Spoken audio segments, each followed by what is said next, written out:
Hey folks, welcome to Market Intraday Analysis by InTheMoneyStocks.com, your leaders in pure technical analysis, avoiding all that Wall Street hype. Today, Thursday, February 10th, 2011. Well, folks, the markets again opened sharply lower, had a steep sell into 10 o'clock, and then the recovery was on. This is a classic recovery by program alert across the board, led by the Federal Reserve and POMO. Remember, POMO is QE2 divided up into individual days. The Fed uses it every day to buy treasuries from the banks. The banks then take that money and push it into the market, and it really negates any possibility of a major sell-off in the market. You can buy every dip in this market as long as there's no major event going on globally that's causing excess volume. Volume today, again, relatively light. We've done about 92 million on the SPY, and that amount of volume is not enough to overpower the Federal Reserve and their henchmen, all right? So that's what it comes down to. So markets initially gap lower. The dollar was much stronger to start the day. You had a little bit of fear out of the UK. UK didn't raise interest rates. When they don't raise interest rates, their currency generally stays weaker. Therefore, the dollar gets stronger. So that's why the dollar, or at least part of the reason why the dollar rose a little bit this morning pre-market. Then you had a little bit of worry out of Portugal. And then again, that was another little catalyst to the dollar rising up. That created a gap down in the markets today. The gap down takes us here. We have a one little bar surge, then some more selling comes in. Volume is the heaviest in the morning, therefore it's most likely going to be the period where the Federal Reserve cannot control it. Once the volume starts to die out, notice right here, dying out, markets rally all the way up, turn briefly positive, and then have now floated back down a little bit in a perfect in spirit of bull flag pattern. Nice little cross of a necktie right here. Notice the necktie, which is two moving averages crossing here, the 50 and the 20 moving average. That's great support. Notice the market pierced it and then bounced back up, and the spiders are now trading up. If you get below this necktie, you could float down to the 200 moving average. But again, bottom line is, at this stage, do not count this market out.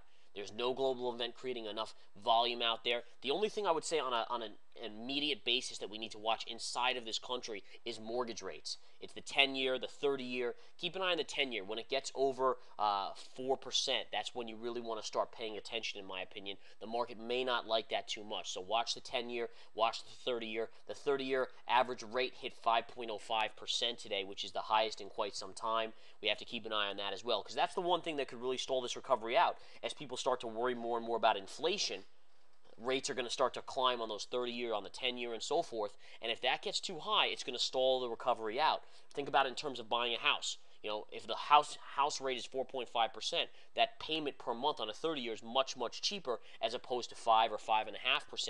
All of a sudden, you're pricing out many people from buying a home because they cannot afford that payment. So this is actually something we need to watch on a domestic level. But overall, as long as the volume stays light, the Fed has their POMO in their hand, in their bucket. They can use it. And again, today, a classic maneuver here. All right, there was no good news here. There was no good news associated with this. I want to make this clear.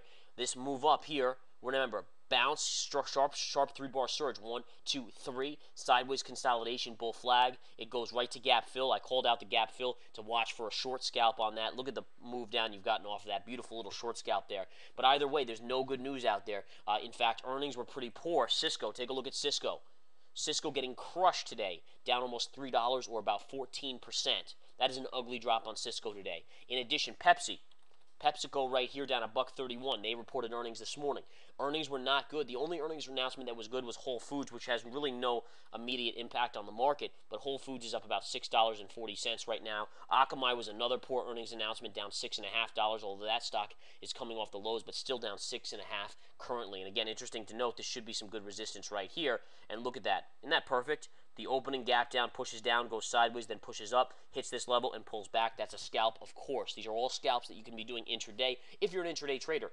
If you're a swing trader, that's where the research center comes in. More plays, and more plays for you to play. And again, that's what it's all about, folks. Profits. We nailed some great trades over the last few days. There are going to be more coming out. In fact, I'm thinking about releasing a new small cap in the research center this afternoon, so join up to get that. You can even take a free trial and utilize that to test out the service. All right, I encourage you to do that very much so.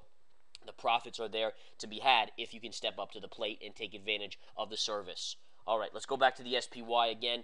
The dollar is trading, again, a little to the upside, but down off the highs. That's, again, brought the market off the lows here, and the POMO has helped as well. And they're all one and the same in all fairness. But the dollar, again, let's take a look at the UUP.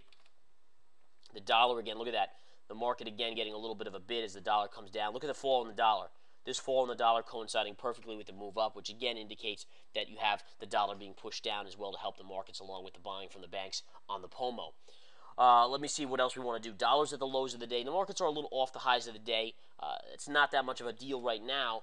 The GLD trading flat, although that was down sharply, but as the dollar fell, the gold has roared back to the flat line. The USO, let's take a look at the USO. USO is flat as well. It's been a choppy trade on the USO, which is the oil fund ETF. All right, some stocks to watch. Chevron up 23 cents today after a sharp decline of almost $2 yesterday. Chevron again up 23 cents today. Exxon, on the other hand, is just flat. That has come back off steep losses from this morning and floated up. Again, it looks to me like things are setting up for a late day surge again. You have to figure the markets probably will not see major losses in this market until we either hit above 4% on the 10-year or you're looking for a global event that creates instability that the Fed is not prepared for, and then that again would let the markets sell substantially. Other than that, just continue to be in that neutral to upside bias in the markets. And again, are we overbought in the markets? Absolutely we are. It doesn't matter though. Frankly, it doesn't matter. The balloon keeps on expanding and getting bigger. The bubble keeps on expanding and getting bigger. And again, just assume that's going to be the way it is in the short term until proven otherwise. All right, if we go back to the SPY here, take a look at what happened yesterday, guys. Classic. We were at new lows of the day at 3 o'clock. And I called this in the intraday stock chat. I said, guys, watch out. We're going to hit the 3 o'clock time frame. Be ready for this buy program. The buy program comes in, rescues the market. The Dow closes positive after being down substantially.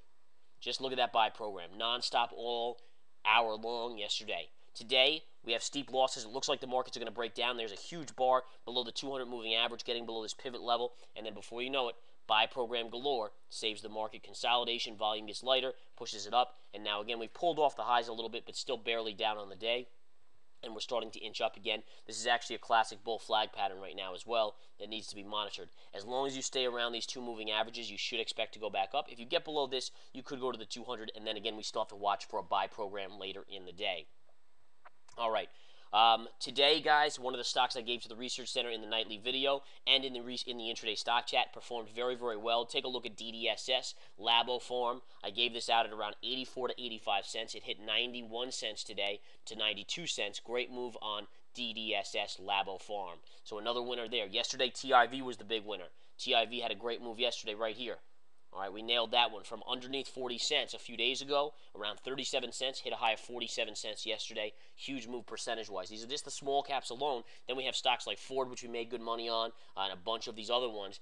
Just all about all types of markets. I don't care if it's a small cap. I don't care if it's a large cap. If it's there, it can be traded if you know the levels to watch for and the entries to look for. All right, so just keep that in mind, guys. Again, one more look at the SPY. Still kind of stalling here. Be interesting to see if we can break down here. It is possible in the early afternoon we go to the 200, but then again, you have to anticipate that buy program late in the day. It's happened nonstop. If we didn't get the buy program, that could be a little bit of a sign, or if the buy program fails to have any sort of major move, that also could be a major sign that maybe finally they're not able to control it or push it up anymore. But right now, again, it's happened yesterday, therefore you have to assume it can happen today. All right, enough said today, folks. Come join the Research Center. Come join the intraday stock chat. Take the free trial. I'll talk to you soon.